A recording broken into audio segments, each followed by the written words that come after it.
Nuno sa Punso, Philippines Folklore. In the heart of the old countryside, where the air is heavy with the scent of earth and the nights echo with the songs of cicadas, there is a mound, a small, unassuming hill of soil and grass.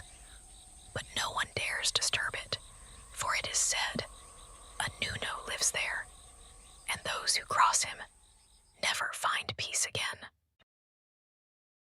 Long before the electric lights and paved roads, there was a village cradled by rice fields and bamboo groves.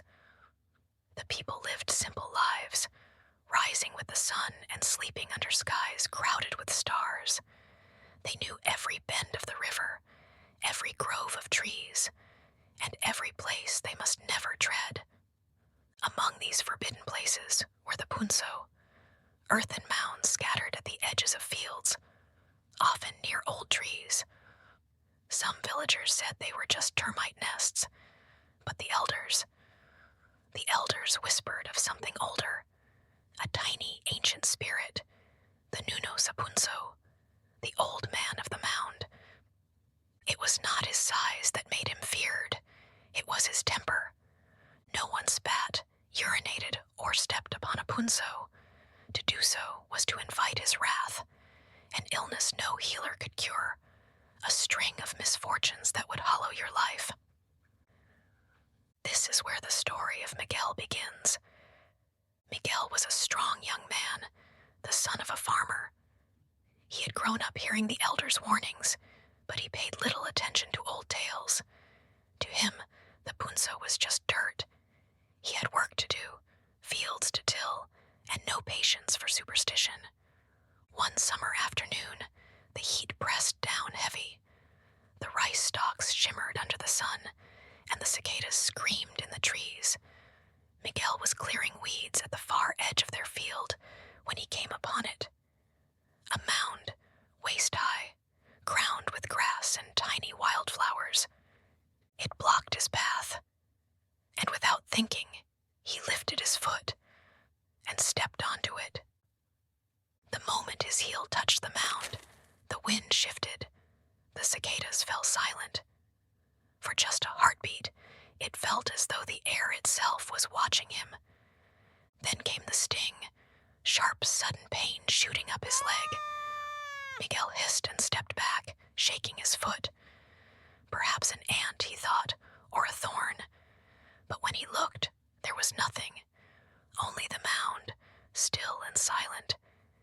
He spat on the ground beside it, muttering in annoyance, and went back to work. That night, Miguel's mother noticed he was quiet at dinner.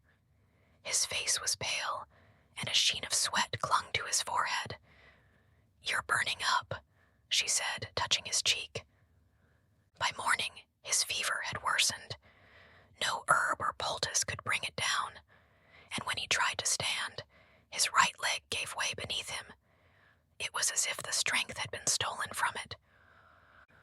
Word spread quickly through the village. Old women clucked their tongues. Men shook their heads. And soon, Lola Iska, the oldest woman in the barangay, arrived at their hut. She asked only one question. "Did you disturb a mound?" Miguel's mother hesitated, but Miguel scoffed. "It's just dirt, Lola. Her eyes went wide, sharp as a hawk's. "Do not speak lightly of the Nuno." She leaned closer, her voice dropping to a whisper. "You have angered him, and if you do not make peace, your suffering will only deepen."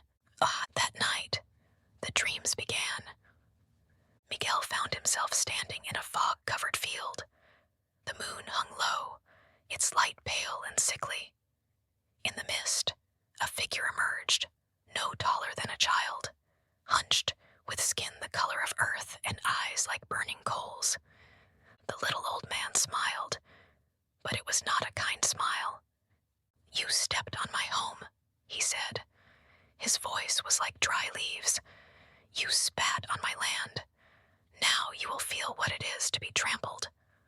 Miguel woke with a scream, his leg burning as if 100 ants crawled beneath his skin.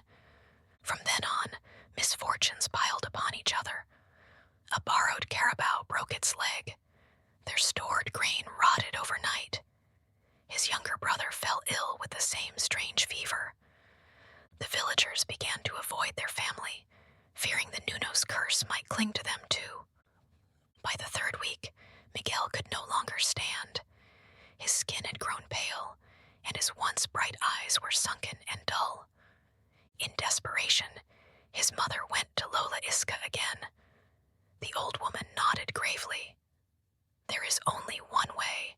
We must ask for his forgiveness." That night, under the light of an oil lamp, they prepared an offering: a small bowl of rice, betel nut, tobacco leaves, and coins wrapped in red cloth. Before sunrise, they carried Miguel to the mound.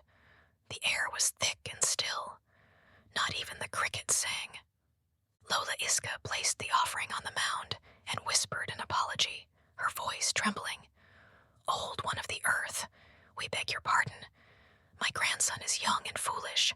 Please, release him from your anger." They waited.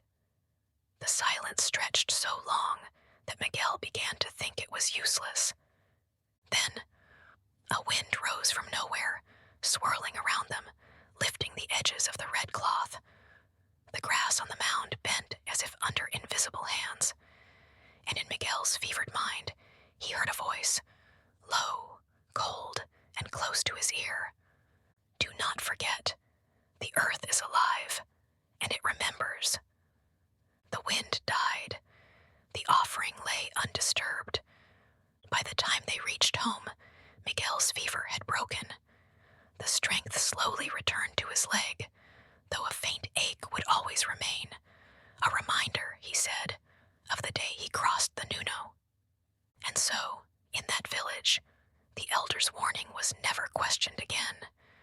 Children were taught to greet the mounds with a polite tabi-tabi po, and to walk around them, never over. For in the old countryside, you may not always see who shares the land with you, but they see you, and some never forget.